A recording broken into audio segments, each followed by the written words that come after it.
Hello everyone, welcome back to my channel. So আজকের টপিকটা না ভীষণ কমন তো বটেই, তার থেকেও বড় কথা আমার প্রচুর স্টুডেন্টরা এই ভিডিওগুলো দেখে, মানে আমার এই চ্যানেলের এই ভিডিওগুলো, পার্টিকুলার এই চ্যানেলটা মোটামুটি ভাবে আমি বলেছি ওদেরকে ফলো করতে, বিকজ এই চ্যানেলটা একটা মোটিভেশনাল চ্যানেল। সো আমি চাই যে আমার পক্ষ থেকে যতটুকু পজিটিভিটি আছে সেটা সকল মানুষের মধ্যে স্প্রেড করতে। মূলত আমার এই ভিডিওগুলো অনেক স্টুডেন্টরাই দেখে যারা স্কুলে পড়ছে বা কলেজে পড়ছে।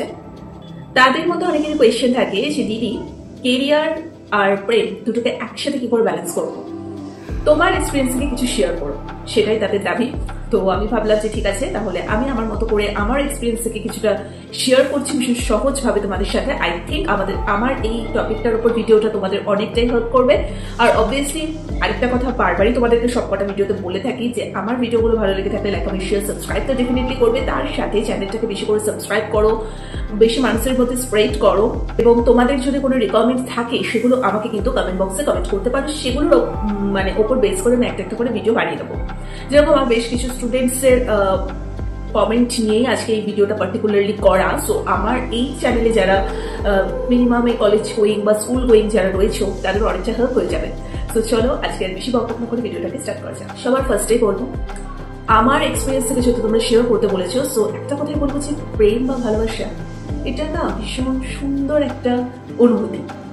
স্পেশালি স্টুডেন্ট লাইফে এই প্রেম বা ভালোবাসা রিলেটেড এই অনুভূতিটা যবে থেকে স্টার্ট হতে থাকে না, তবে থেকে আমাদের মধ্যে একটা চরম এক্সাইটমেন্ট দেখা যায়, মন মেজাজ ফুরফুরে হয়ে যায়, তরতাজা থাকে, এক কথায় ফুরফুরে একটা আমেজের মধ্যে থেকে আমাদের জীবনটা তখন চলতে থাকে। আর এটাই খুব স্বাভাবিক ব্যাপার, প্রেম তো কোনো খারাপ জিনিস না।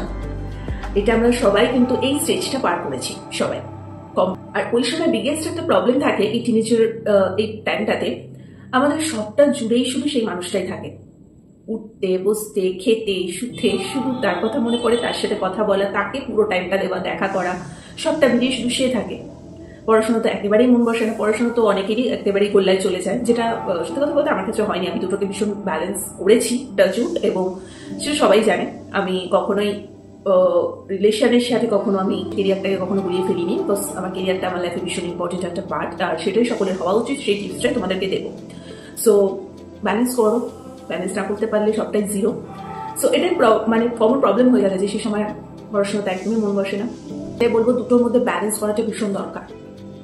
ব্যালেন্স করে যদি তুমি প্রেম, ভালোবাসা এবং কেরিয়ারটাকে যদি চালিয়ে নিয়ে যেতে পারো না, তাহলে আমার মনে হয় না কোনো সমস্যা হবে বলে। আমি একটা বাস্তব কথা বলছি ভাই, আমি জানি কথাটা শুনতে সবারই খুব খারাপ লাগবে, কিন্তু এটা খারাপ হলেও কিন্তু এটা বাস্তব সত্য।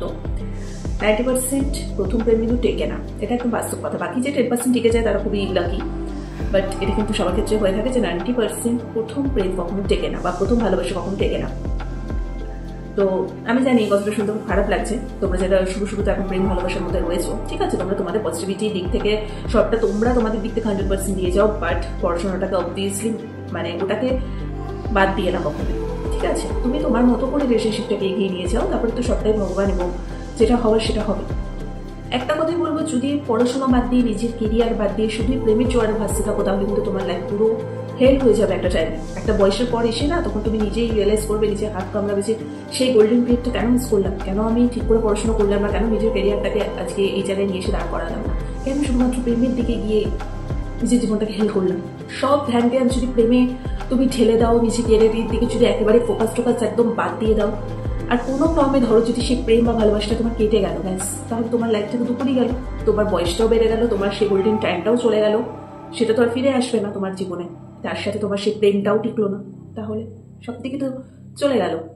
আর সব থেকে বড় কথা, টিনেজারদের এই প্রবলেমটা ভীষণ হয়, সেটা সবাই আমরা ফেস করেছি টিনেজ লাইফটাতে না। মানে যখন ব্রেকআপ জিনিসটা হয়, সেটাকে আমরা বিশাল বড় একটা ভাবে আমরা দেখি। ব্রেকআপের উপরে পার্টিকুলারলি একটা ভিডিও আমি বানিয়ে দিয়েছি এই চ্যানেলে, পারলে সেই ভিডিওটাকে একটু ওয়াচ করো তোমরা, অনেকটা হেল্প হবে।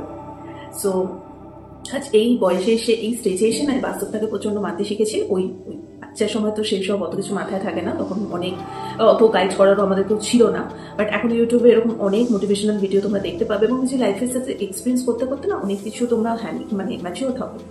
আমি একটা কথা বলবো, ব্রেকআপ জিনিসটাকে কখনোই বেশি মানে সিরিয়াসলি নেবে না, ওটাকে স্পোর্টিংলি হ্যান্ডেল করতে শেখো। যে ঠিক আছে, আমি আমার 100% দেবো, আমি কারোর সাথে 2 নম্বরই করবো না, কিন্তু অপোজিট দিক থেকে সেটা হতেও পারে, সেটা যদি হয়ও, আমি নিজের লাইফটাকে এমনভাবে তার সাথে সাথে তৈরি করতে থাকবো যাতে সে চলে গেল আমার কোনো আফসোস থাকবে না। ওই একটা কথা আছে না, সব তালা সব চাবির জন্য না, ব্যাপারটা হচ্ছে সেটাই। আর সব থেকে বড় কথা, তুমি ধরো যদি কেরিয়ারটাকে সেট না করো, তোমার কেরিয়ারের প্রতি যদি কোনো গোল না থাকে যে তুমি এইটা হতে চাও স্পেসিফিক্যালি, তার জন্য যে পড়াশোনাটা তোমার দরকার বা সেগুলো যদি তোমার মধ্যে না থাকে, সেই সিরিয়াসনেসটা শুধুমাত্র প্রেমের জোয়ারে ভেসে যাচ্ছ, তাহলে আমার মনে হয় একটা টাইমে যাওয়ার পর না সেই ঝামেলা অশান্তি, তুমি কেরিয়ারে কিছু দাঁড় করাতে পারবে না, নিজের জায়গা তুমি দাঁড়াতে পারবে না, ফলে কি করে সবটা চলবে? ইন ফিউচারটা তোমাদের হবে কি করে? তার জন্য তোমাকে সবার ফার্স্টে পড়াশোনাটা করতে হবে, তোমার কেরিয়ারটাকে ঠিক করতে হবে, তার সাথে সাথে প্রেম ভালোবাসা সেগুলো তো চলবে অবভিয়াসলি। যদি তোমার হাতে মোটা মানি থাকে, মাইন্ড এমনিই তোমার ভালো থাকবে, আর তার সাথে একটা ভালো পার্টনার পেয়ে গেলে তো ব্যাস লাইফ চিঙ্গালারা। মোটা কথা হচ্ছে ইনকাম না থাকলে তুমি প্রেম বা ভালোবাসাটাকে বিয়ে অবধি কি করে বাস্তবায়িত করবে? তার জন্য তোমার ইনকাম দরকার, আর তার জন্য পড়াশোনা করতে হবে, তুমি যে লাইন নিয়ে এগোতে চাইছো সেটা তোমাকে এগিয়ে নিয়ে যেতে হবে। সো আই থিঙ্ক আমি আজকের টপিকটা তোমাদেরকে খুব সহজভাবে বুঝিয়ে বললাম। দিদি হিসেবে যদি মেনে থাকো তাহলে অবভিয়াসলি তোমরা এই সাজেশনগুলোকে কাজে লাগিও। তোমাদের এই কমেন্টের উপর বেস করে আমি ভিডিওটা বানিয়েছি। আমার স্টুডেন্টরা আমাকে জিজ্ঞেস করেছিল যে কীভাবে কি হ্যান্ডেল করা উচিত বা না উচিত, দুটোকে কী করে আমি ব্যালেন্স করবো। সো দ্যাটস ওয়াই আমি এই ভিডিওটা বানিয়ে দিচ্ছি। অবভিয়াসলি আজকে ভিডিওটা ভালো লেগে থাকলে লাইক কমেন্ট শেয়ার সাবস্ক্রাইব করে দেওয়া। আর যদি তোমাদের অন্য কোনো টপিকের উপরে ভিডিও বানিয়ে দিতে হয়, অবভিয়াসলি আমার কমেন্ট বক্স ওপেন আছে, কমেন্ট করতে পারো, তার উপরে আমি ডেফিনেটলি ভিডিও বানিয়ে দেবো। আর অবশ্যই একটা কথাই বলবো, ব্যালেন্স করতে শেখো। লাইফে ব্যালেন্সটা ভীষণ ইম্পর্টেন্ট। ওই কোনো একটা জিনিসের পিছনে পুরো লাইফটাকে জোয়ারে ভাসিয়ে দিও না, তাহলে ডুবে মরবে, সাশ্রয় কুল খুঁজে পাবে না, আর কিছু করার নেই। সো আমি এমনিতেও ভীষণ স্পষ্টবাদী, সো আমি যেটা বলার খুব স্ট্রেট ফরওয়ার্ড বলি, জানি শুনতে খারাপ লাগে, বাট সেগুলি কিন্তু বাস্তবে হয়, বিকজ আমরা সেই স্টেজটা পার করে এসেছি। কিছুটা এক্সপিরিয়েন্স না থাকলে তো এতগুলো কথা আমি বলতাম না। সো চলো আজকের মতো এখানেই, টাটা।